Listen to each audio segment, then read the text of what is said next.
मिनश्शैतानिर्रजीम बिस्मिल्लाहिर्रहमानिर्रहीम मा सलककुम फी सक़र क़ालू लम नकु मिनल मुसल्लीन वलम नकु नुत्इमुल मिस्कीन वकुन्ना नख़ूदु मअल ख़ाइदीन वकुन्ना नुकद्दिबु बियौमिद्दीन हत्ता अतानल यकीन फमा तनफ़अहुम शफ़ाअतुश शाफ़िईन।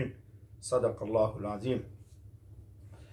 मोहतरम सामीन, ये भी आज आयत नंबर 42 से आयत नंबर 48 तक पढ़ी गई। कल इन आयतों के सिलसिले में थोड़ी सी बात हुई थी और ये बात आपके सामने आई थी कि अहले जहन्नम अहले जन्नत से, यानी दोज़खी गुनहगार लोग जो दोज़ख में दाखिल होंगे,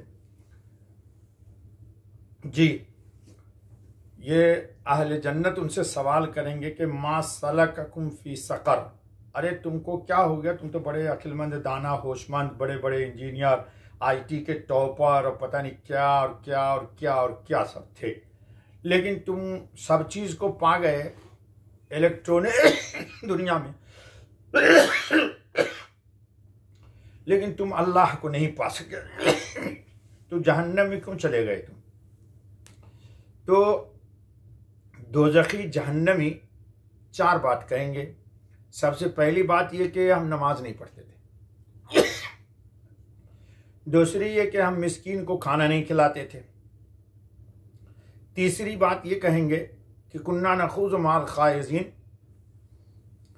कि हम गपशप मारा करते थे, लायानी गुफ्तगू जिसका कोई हासिल नहीं है। आजकल अक्सर लोग इसमें मुब्तला हैं कि न दुनिया का फ़ायदा न दीन का फ़ायदा, और बेतुकी बातों पर घंटों बहसें करते हैं। हर आदमी अपनी राय देता है, हालांकि अपने रूम में बैठ के राय दे रहा है, उसे उसको क्या होना है क्या जान नहीं होना है, ना अपनी दुनिया ना अपनी आखिरत, न एक रोटी मिलती है और ना आखिरत का कोई सवाब मिलता है। तो तीसरी बात कहेंगे कि वो हम लायानी गुफ्तगू में घंटों बहसें किया करते थे, उसमें गर्क हो जाते थे। चौथी जो सबसे खतरनाक बात है, वह कुन्ना नुकज़्ज़िबु बियौमिद्दीन, कि हम आखिरत के दिन यानी इंसाफ के दिन का इनकार करते थे। तो मालूम यह हुआ कि असल बुनियादी अमल उनका ये था, क्योंकि अगर आखिरत का अकीदा है तो नमाज भी कबूल, मिस्कीन को खाना भी कबूल, और इंसान अपनी ज़बान को मुहतात भी रखेगा। तो ये मजमूई तौर पर अहले जहन्नम अपना चार अमल बताएंगे जन्नतियों के सवाल पर कि हम इसकी वजह से जहन्नम में चले गए। हत्ता अतानल यकीन, यहाँ तक कि आप पहुँची हम पर वो यकीनी बात, यानी इंसाफ का दिन और आखिरत का दिन। अब एक सवाल है कि यहाँ जो कहा गया है कि आखिरत में फमा तनफ़अहुम शफ़ाअतुश शाफ़िईन, फिर काम न आएगी उनके सिफारिश करने वालों की, कि इंसान अगर आखिरत का अकीदा रखता है तो उसके हक में सिफारिश कबूल होगी और वो इस हुक्म में दाखिल नहीं है। लेकिन बंदा अगर मजमूई तौर पर ये चारों चीज़ें उसमें मौजूद हैं तो उस शख्स के हक में न सिफारिश की जाएगी और न सिफारिश किसी की उसके हक में कबूल की जाएगी।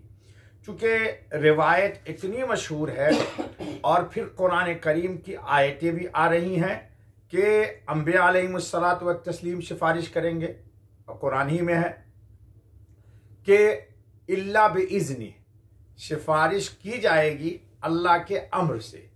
तो अंबिया सिफारिश जो करेंगे या उलमा करेंगे या सालिहीन करेंगे या मोमिनीन करेंगे, तो ये उनको बारगाह रब्बुल इज़्ज़त से सिफारिश करने की इजाज़त दी जाएगी। तो मालूम यह हुआ कि ये चार अमल अगर किसी के अंदर है और उसमें बुनियादी तौर पर अकीदे के लिए एक बात ये बताई गई कि वो क़यामत के दिन यानी इंसाफ के दिन का मुनकिर नहीं है। कल भी ये बात आई थी कि वह अन्न सात आतियतुन ला रैब फ़ीहा व अन्नल्लाह यबअसु मन फिल क़ुबूर, अल्लाह ताला ने कुरान में फरमा दिया है।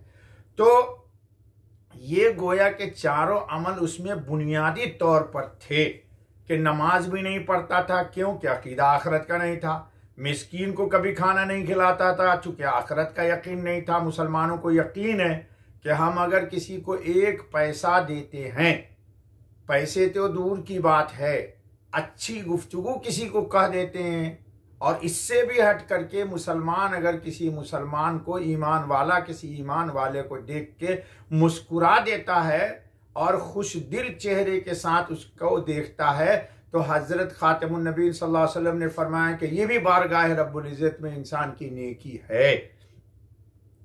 और तीसरी चीज जो कही गई उसमें आज हम लोग भी मुब्तला हैं। अल्लाह ताला हमको लायानी बहसों से और लायानी आमाल से हमारी हिफाजत फरमाए। इसीलिए हमारे हजरत खातमुन नबी मोहम्मद रसूलुल्लाह सल्लल्लाहु अलैहि वसल्लम की हदीस है कि इस्लाम की खूबी यह है कि इंसान लायानी बातों से परहेज करे। हजरत मौलाना सलीमुल्लाह खान साहब, अल्लाह ताला उनकी कब्र को नूर से भर दे, बुखारी शरीफ की ज़बरदस्त उन्होंने शरह लिखी है। जिस तरह के मारिफुल कुरान, कुरान की आखिरी तफसीर है, अब शायद इतनी खूबसूरत, इतनी अच्छी, इतनी जामे कोई तफसीर लिखी ना जाए जिससे अवाम और उलमा दोनों ही फ़ायदा उठाते हैं। मुफ्ती शफी साहब रहमतुल्लाह अलैह की इसी तरह बुखारी शरीफ की जो शरह लिख दी हज़रत मौलाना सलीमुल्लाह खान साहब ने, उस शरह के बाद अब कोई कितने ही कोशिश कर ले, मेरा अपना ज़ाती गुमान है कि इससे अच्छी शरह उससे अब लिखी नहीं जाएगी। अल्लाह ताला दोनों हमारे बुजुर्ग हैं जी, और दोनों ही हजरत मदनी के शागिर्द हैं। इत्तेफाक से अल्लाह ताला उनकी कब्र को नूर से भर दे। तो उनसे दुबई में मौलाना सलीमुल्लाह खान साहब की मजलिस में एक शख्स ने सवाल कर दिया, बड़ा प्यारा सवाल था, अल्लाह हमको भी तौफीक अता फरमाए। हजरत से पूछा कि हजरत, जिंदगी में बरकत का राज क्या है? जिंदगी में, अब हजरत थानवी रहमतुल्लाह ताला अलैह हैं, उनकी उम्र 63 साल है और किताबें अल्लाह अकबर 2200 से ज़्यादा किताबें मेरे पास। देखो, खुतबात हकीमुल उम्मत 32 जिल्दों में, 25 जिल्दों में, मलफूजात हकीमुल उम्मत, और दूसरी किताबें हैं उनकी। तो इतनी किताबें हैं कि बकौल किसी मुहक्किक के कि उनकी पैदाइश से लेकर मौत तक की ज़िंदगी पर सारी किताबों को तकसीम किया गया तो 200 कुछ सफ़हात यौमिया आते हैं, जबकि उन्होंने 12-14 साल की उम्र में लिखना शुरू किया होगा। तो इतनी बरकत अल्लाह ताला ने उनकी ज़िंदगी में क्यों दे दी? तो राज उन्होंने बताया कि बरकत का राज यह है कि लायानी कामों से अपने को इंसान बचा ले तो अल्लाह उसके काम में, ज़िंदगी में बरकत दे देते। तो लायानी काम में फंसने से और करने से और गुफ्तगू करने से इंसान की बरकत वक्त की निकल जाती है, बरकत निकल जाती है। अल्लाह हम सब की ज़िंदगी में बरकत अता फरमाए, अल्लाह हम सब की ज़िंदगी में बरकत अता फरमाए जी। तो इंसान लायानी गुफ्तगू से एहतराज करे। दोज़ख में डालने वाले जराइम, मौलाना उस्मानी लिखते हैं, यानी ना अल्लाह का हक पहचाना न बंदों की खबर ली, अलबत्ता दूसरे लोगों की तरह हक के खिलाफ बहसें करते रहे, जो आज के दौर में हो रहा है, और बद सोहबतों में रहकर शुकूक व शुबहात के दलदल में फंसते चले गए। अच्छे लोगों की सोहबत नहीं मिली, उन लोगों की सोहबत मिली जो इस्लाम के पर एतराज़ात करते हैं और तरह तरह की कुरान में शुकूक व शुबहात पैदा करते हैं। तो उनकी बात उनके दिल में पड़ती गई तो वही हो गया कि धंसते ही चले गए वो जी। जैसे कोई इंसान दलदल ज़मीन में जाए, जितना निकलने की कोशिश करता है उतना फंसता हुआ चला जाता है। मौलाना बहुत खूबसूरत लिखते हैं। और सबसे बड़ी बात यह कि हमको यकीन न हुआ कि इंसाफ का दिन भी आने वाला है। हमेशा इस बात को झुठलाया किए, यहाँ तक कि मौत की घड़ी सर पर आन पहुंची और आंखों से देखकर इन बातों का यकीन हासिल हुआ जिनकी तकजीब किया करते थे, हम झुठलाया क्या करते थे। उसी को अल्लाह ने कहा है, वह कुन्ना नुकज़्ज़िबु बियौमिद्दीन हत्ता अतानल यकीन। यहाँ आयत में एक बात बतौर खास कह दी गई है कि खत्म खलास